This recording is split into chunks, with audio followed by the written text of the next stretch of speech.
안녕하세요. 정보가 세상을 바꾼다의 인포뱅크입니다. 이번에 전해드릴 내용은 삼성 차량 반도체 5나노 도입, 차량용도 TSMC보다 먼저에 대해서 한번 알아보도록 하겠습니다.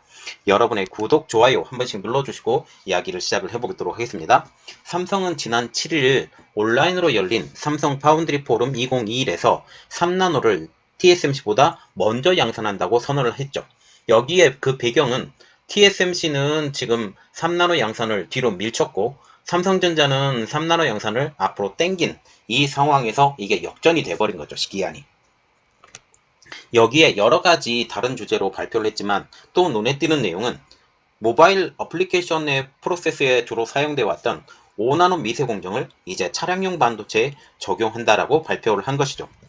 또한 28나노 공정의 효율을 높이기 위한 17나노 핀팻의 신공정 도입도 발표를 한 상황입니다. 이 두 내용에 대해서 자세히 알아보도록 하겠는데, 특별히 28나노 같은 경우는 차량용 반도체에 많이 쓰이는 공정이기 때문에 이것에 대해서 조금 더 알아볼 필요가 있다는 거죠. 자, 지금 삼성이 차량용 반도체에 5나노 도입에서 먼저 알아보기 전에 지금 차량용 반도체 10대 기업에 대해서 조금 알아볼게요. 1위는 인피니언, 독일 회사고요. 2위는 NXP, 네덜란드 회사입니다. 이 NXP와 같은 경우는 필립스에서 분사된 기업이에요. 그래서 ASML도 필립스에서 분사된 기업이어서 이게 다 연결이 된 기업들이고요. 3위는 르네사스. 지금 세 회사가 합쳐져서 르네사스로 지금 만들어진 거죠. 4위는 ST마이크로, 스위스 업체입니다. 5위는 텍사스 인스트루먼트, 여기가 보시의 독일. 그리고 7위는 온세미컨덕터, 8위가 마이크론 테크놀로지, 9위는 마이크로칩 테크놀로지, 10위가 롬입니다. 일본 업체죠. 그래서 우리가 눈여겨볼 내용은 삼성전자가 차량용 반도체에 진군을 선언을 했다. 그래서 대내외적으로 선전포고를 했다라고 보시면 되겠습니다. 지난 7일 삼성 파운드리 포럼 2021 기조연설에서 세계 최초 3나노 양산과 더불어 차량용 반도체에 활용될 5나노 공정도 적극적으로 개발하고 있다고 밝히고 있는 것이죠. 최시영 삼성전자 파운드리 사업부장님은 모바일과 HPC, 고성능 컴퓨팅 뿐만 아니라 차량용 반도체 영역에서도 고객사 요구에 맞춘 파운드리 서비스를 강화할 것이라고 지금 말을 하면서 우리가 그냥 보면 돼요. 차량용 반도체 영역에서 고객사 요구에 맞춘 파운드리 서비스를 강화해 나갈 것이다 라고 보게 된다라고 하는 것은 차량용 반도체로의 진입을 지금부터 시작해 보겠다 라고 지금 말을 하고 있죠. 이미 테슬라의 차량용 반도체를 만들어주고 있는 상황에서 더 많은 차량용 반도체를 진입을 하겠다라고 말을 하고 있는 것이죠. 삼성전자는 파운드리 미세 공정 경쟁력을 앞세워서 빠르게 성장하고 있는 자동차 반도체 시장을 공략한다는 전략인데요. 앞서서 지난 2017년 삼성전자는 미국 전장 기업이었던 하만을 9조 원에 인수하는 등 자동차 전장 사업을 미래의 먹거리로 키우고 있는데 이번 발표 역시 회사 전략의 일환으로 보고 있다는 것이죠. 삼성전자는 EUV 공정을 이용한 차량용 반도체 시장을 진출하는 이유는 자동차의 중심이 이제는 내연기관차를 넘어서 친환경 자동차, 말하자면 지금 전기차나 자율주행차나 수소자동차나 수소 트럭이나 이런 쪽으로 변해가고 있기 때문이죠. 내연기관차의 경우 200개에서 300개 정도의 반도체를 사용했던 것이 친환경차로 이동하면서 최소 2000개 이상의 반도체를 사용하기 있기 때문입니다. 레벨 2 기술의 자율주행차의 경우 보통 2000개 이상의 반도체를 탑재합니다. 그리고 레벨 3나 레벨 4로 높아지면 탑재하는 반도체가 훨씬 더 증가를 하고 레벨 5는 진짜로 많이 들어가서 이게 전기차인지 반도체 차인지 분간이 안 갈 정도라는 거죠. 왜냐하면 사람이 하는 일을 기계가 대신하면서 그만큼 처리하는 데이터가 무지막지하게 증가하기 때문입니다. 그래서 사람이 보고 느끼고 반응하고 이 모든 것들이 자율적으로 지금 운행이 돼야 되기 때문에, 그리고 이 안정성을 확보를 해야 되기 때문에 이러한 것들이 일어난다라는 거죠. TSMC의 경우 특히 첨단 운전자 보조 휴대용 반도체, 그리고 인포테인먼트 디지털 계기판을 필요한 자동차 반도체에 그 5나노 공정을 도입할 예정입니다. 이게 도입이 언제가 되냐? 2023년에 도입을 한다라는 것이죠. 차량용 반도체의 경우에는 회로 선폭이 통상 20나노 이상으로 IT 기기에 비해 미세 적용의 비중이 낮습니다. 보통 보면 28나노를 많이 써요. TSMC는 전기차 자율주행차 시장에서 5나노의 본격 적용을 추진하고 있는데요. 삼성전자도 현재 미국의 테슬라와 함께 5나노 공정 자율주행차용 반도체인 FSD와 인포테인먼트용 반도체를 개발하고 있는 중이죠.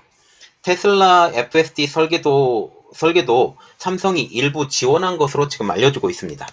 여기에 구글의 웨이모도 삼성전자와 함께 5나노 자율주행 칩을 개발하고 있는 상황이죠. 특히 인포테인먼트인 IVI는 차량 탑승자를 위한 주행 정보, 즐길 거리를 통칭하는 것으로 자율주행차 시대를 앞두고 차량용 인포테인먼트에 대한 관심이 높아지면서 글로벌 대표 ICT 기업들이 앞다퉈 관련 시장에 뛰어들고 있어요. 왜냐하면 자율주행차라고 하는 것은 일단 손이 놀아요. 손이 놀고 있기 때문에 눈이 좀 즐거워져야 되거든요. 굳이 앞을 안 보고 다른 것을 즐길 수 있는 시간이 됩니다. 이렇게 되면 보고 즐길 수 있는 것들을 콕핏을 통해서 드라마를 본다든지 아니면 다른 게임을 한다든지 이러한 여가 시간을 즐길 시간이 많아진다라는 거죠. 이것을 위해서 지금 인포테인먼트 쪽에 굉장한 기술이 적용이 되는 것입니다. 특별히 인포테인먼트 쪽에서는 프로세서, 신경망 프로세스 유닛인 NPU, 보안 직접회로, 메모리, 디스플레이 구동칩 등 다양한 반도체가 여기에 한꺼번에 적용이 됩니다. 왜냐하면 디스플레이 구동칩과 같은 경우는 화면으로 나와야 되기 때문에 디스크 드라이브 IC라고 지금 하죠. 디스플레이 드라이브 IC라고도 하고요. 그래서 이 디스플레이를 보여주는 구동하는 칩이기 때문에 이러한 것들을 반드시 적용을 해야 되고 이 칩이 하나의 칩으로 지금 만들어지는 이러한 상황을 볼 수가 있다는 거죠. 인포테인먼트는 궁극적으로 차량 내 센서, 조명, 통신 등에서 입력된 정보들을 처리하고 이를 화면으로 제공하는 역할을 해서 완전 자율주행에 도달케 하는 핵심 기술 중의 기술로 알려지고 있습니다.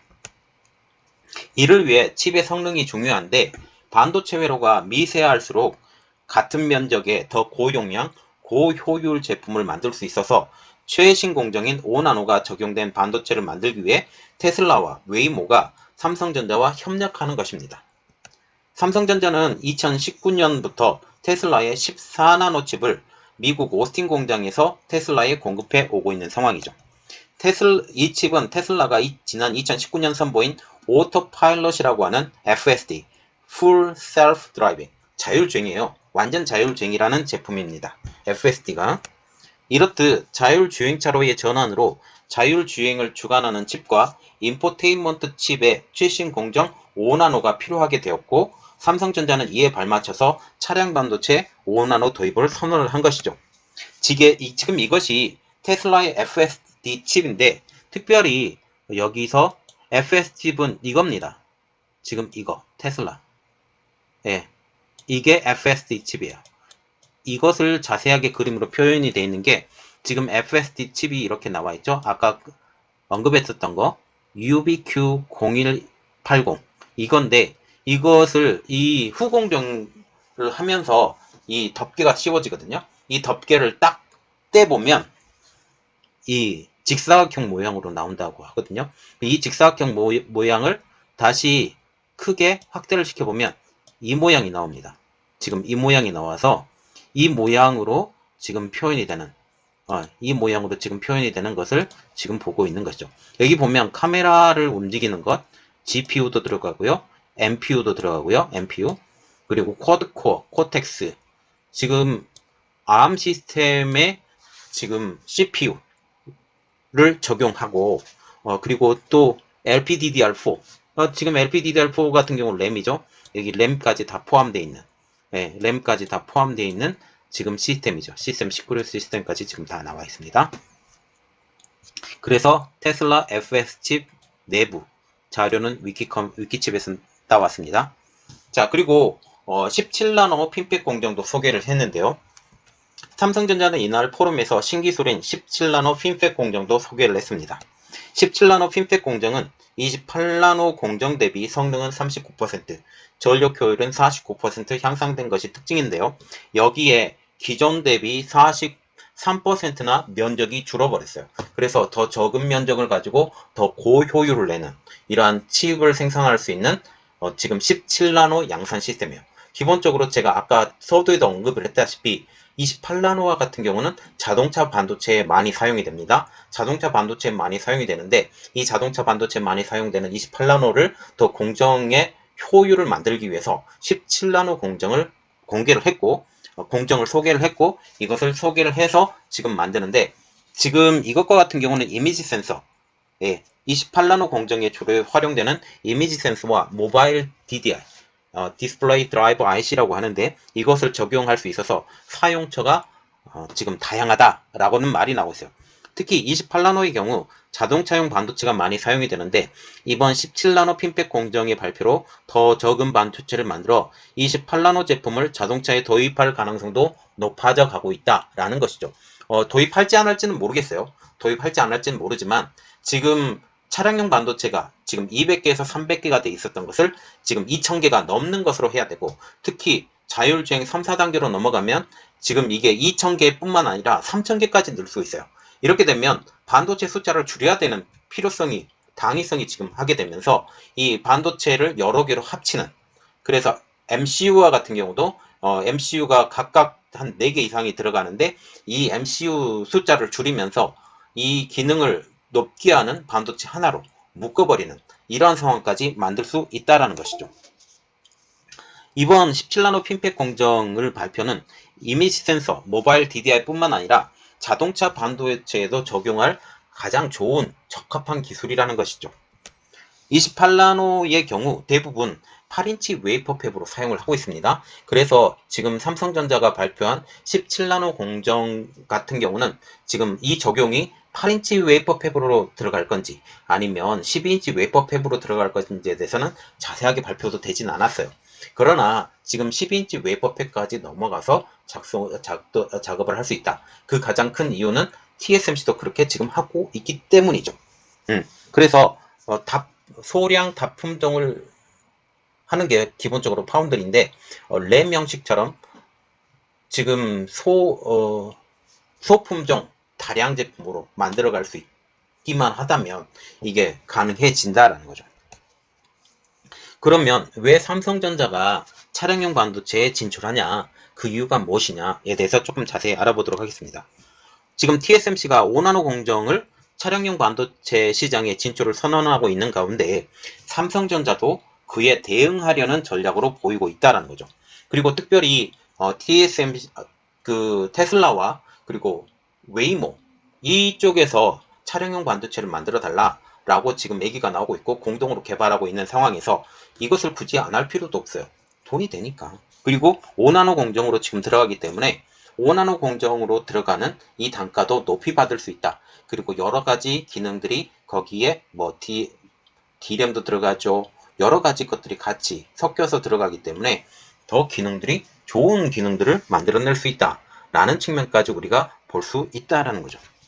디지타임즈는 7월 19일 뉴스에서 지금 TSMC가 5나노 공정을 사용한 자율주행 전 단계 기술인 첨단 운전자 보조 시스템 반도체와 인포테인먼트, 디지털 계기판에 필요한 자동차 반도체를 생산한다고 보도를 했습니다.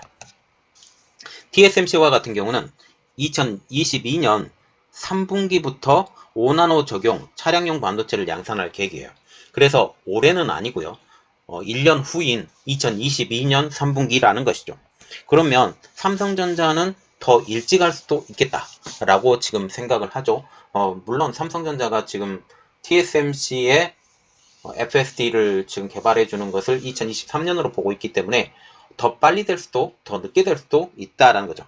반도체 업계에서는 TSMC의 차량용 반도체 5나노 진출에 대해서 비중이 커지는 자동차 반도체 시장에서 주도권을 뺏길 경우 삼성전자 시스템 반도체 1위 달성이 더 어려워질 것이라는 우려의 목소리도 나오기도 했어요.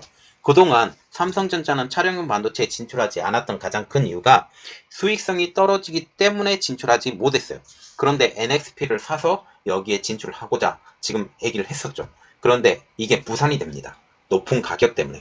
지금 현재 파운드리 업계가 목이 뻣뻣해져 가고 있어요.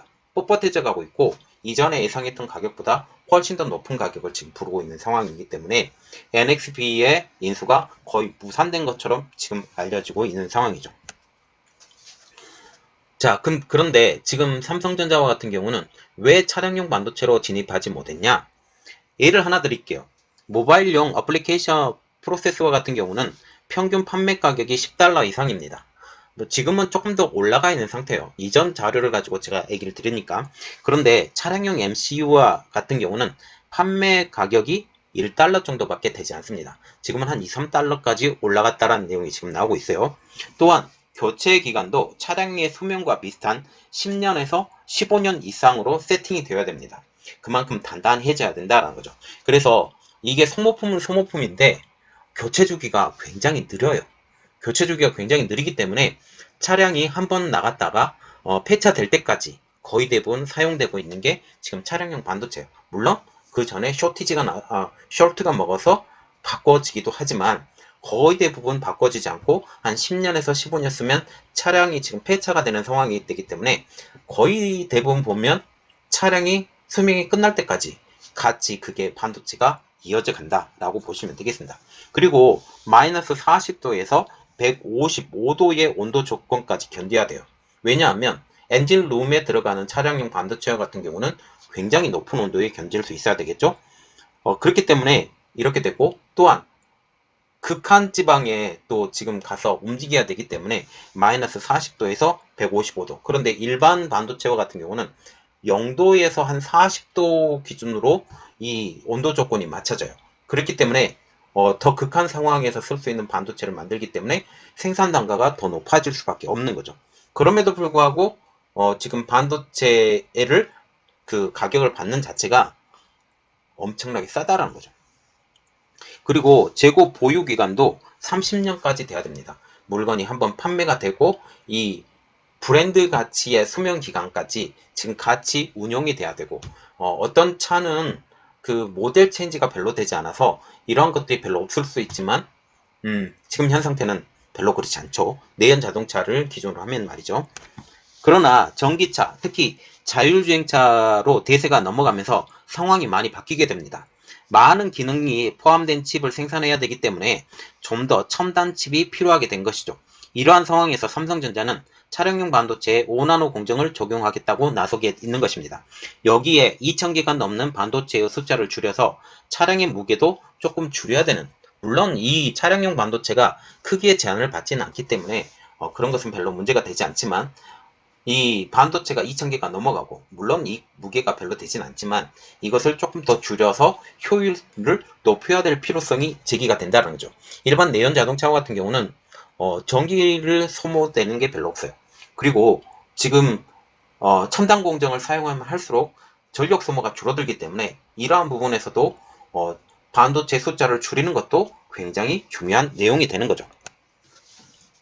또한 28나노 공정을 17나노 핀팩 공정으로 대체한다라는 것입니다. 삼성전자 이야기인데 지금 TSMC는 자동차 반도체를 만드는데 거의 대부분을 28나노 공정을 사용하고 있어요. 이미 4월 이사회를 통해서 중국 난징팹에 28나노 공정을 증설하기 위한 3조 3천억 원의 투자 계획도 승인하는 상황입니다. 이 승인을 통해서 만약 증설을 하게 되면, 지금 중국도 반대하고 있고 미국도 반대하고 있는 입장이지만 만약 이 증설이 가능하게 되면 월 4만 장의 웨이퍼를 더 만들어낼 수 있다라는 분석까지 나오고 있습니다. 여기에 일본 팹 역시 증설이 가시화되고 있는데요. 일본의 니혼 게이자 신문에 의하면 TSMC가 일본 쿠슈 구마모토 현에 28나노 혹은 16나노 공정의 12인치 웨이퍼 팹을 짓는다고 보도를 했습니다. 또한 독일 드레스덴에도 유럽 거점 생산 시설을 짓고 NXP, 인피니언, 온세미컨덕터의 16나노, 12나노 자동차 반도체 생산을 검토하는 것으로 알려지고 있어요. 지금 16나노, 12나노 지금 이렇게 얘기하는 것은 다 뭐냐? 지금 자율주행차, 전기차로의 전환이 지금 가속화되면서 이것을 대비하기 위한 대비책이라는 거죠. 그래서 TSMC는 내연기관차의 전기차와 자율주행차 전환으로 더 많은 반도체가 필요할 것이라는 예측으로 독일의 드레스덴에 지금 유럽 거점 생산 시설을 짓는다라는 말까지 나오고 있다라는 거죠. 그런데 특별히 16나노, 12나노. 그래서 삼성전자가 지금 17나노 핀팩 공정을 발표를 했는데 이 발표도 지금 단지 이미지 센서 그리고 DDI 이것뿐만 아니라 지금 차량용 반도체도 정조준하지 않았느냐라고 하는 게 저 개인적인 생각입니다. 현재 TSMC는 코로나19 대유행 이후 자동차 반도체의 전 세계적인 숄티지 사태로 지금 자동차 반도체를 만들면서 이전에 겪지 못했던 더 많은 수익을 겪고 있어요. 걷어들이고 있어요. 왜냐하면 자동차 반도체를 만들면서 파운드리 가격을 계속 올리고 있거든요. 파운드리 가격을 계속 올리고 있으면서 이 자동차 반도체가 지금 가격의 현실화가 점점 되어가고 있어요. 그래서 TSMC와 같은 경우는 코로나19 이전에 자동차 반도체 매출이 5% 정도 유지가 됐거든요. 그런데 코로나19 이후 5%였던 것이 3%로 줄였습니다. 이러면서 자동차 반도체 숄티지가 나요. 그랬다가 글로벌 자동차 업체의 요청으로 4%까지 다시 올라오게 된 현 상황입니다. TSMC는 자동차 반도체의 대부분을 28나노 공정에서 생산을 하지만 이제 5나노 공정에서도 2023년 좀 빠르면 2022년 3분기부터 생산하려고 준비 중이라는 거죠. 자, 지금 좋은 그림이 하나가 있어서 또 보여드리는데 지금 WSTS 반도체 분류라고 그래서 반도체 분류를 여러 가지로 지금 분류하는 분류, 아날로그, 디지털 이런 방식으로 하는데 우리가 눈여겨봐야 될 것은 이겁니다. 도표 4. 종래 자동차 부품 납품 구조 및 차량용 첨단 반도체 납품 구조. 지금 마지막에 받는 게 지금 토요타로 나와 있는데 지금 정확하게 보면 현대차나 도요타나 혼다, 닛산, VW, GM, 포드 이 회사들이 모비스나 덴소나 보쉬나 컨티넨탈이나 마그나나 마그넷이나 마그날리나 이런 회사에 주문이 들어가요. 주문이 들어갔는데 결국 누가 주문을 받냐? TSMC가 주문을 받는다라는 거죠. 인피니언도, NXP도, ST마이크로도 지금 다 주문이 누구로 들어가느냐? 물론 자체 공장은 있어요. 100% 지금 자체 공장에서 생산을 하지 않습니다. 거의 대부분을 지금 TSMC에 맡기고 있는 상황이죠. 지금 현재 자동차 부품의 부족 현상 때문에 자사에 지금 공장을 더 심하게 돌리는 건 있습니다. 그런데 이 모든 대부분이 TSMC에서 만들어져요. TSMC에서 지금 만들어지기 때문에 이 주문 자체가 지금 중국 공장이든지 아니면 대만 공장에서 만들어지고 있는 상황이다 라고 해서 또 물건을 받을 땐 또 역순으로 가죠. NXP나 ST마이크로나 인피니언, 르네사스가 다시 물건을 받고 이 물건을 받았던 회사들이 다시 보쉬나 모비스나 지금 컨티넨탈이나 마그나로 다시 공급을 주고 이 공급을 받았던 것이 최종 소비 회사인 현대차, 도요타, 혼다, 닛산, VW, GM, 포드 이런 회사로 지금 간다라는 거죠. VW는 폭스바겐입니다. 폭스바겐 이런 회사로 이 역순으로 다시 간다라고 보시면 되겠습니다. 자, 그래서 지금 삼성전자가 5나노로의 진입을 생각을 하고 있다. 그리고 TSMC의 경우로 봐서도 지금 16나노, 12나노로 지금 전기차를 대비한 아니면 수소차를 대비한 차량용 반도체를 유럽에서 이 상태로 만들겠다라고 보는 것과 또 한국의 삼성전자가 17나노 핀팩 공정을 이번에 개발을 했는데 저는 이게 단순히 이미지 센서만을 위한 기술 공정이 아니라고 생각합니다. 차량용 반도체까지 적용을 해야 된다라고 지금 생각을 하면서 이번 내용은 여기까지 하겠습니다. 저희 내용이 여러분들에게 도움이 되셨다라고 생각을 하시면 구독, 좋아요 그리고 알람 설정까지 부탁드리겠습니다. 감사합니다.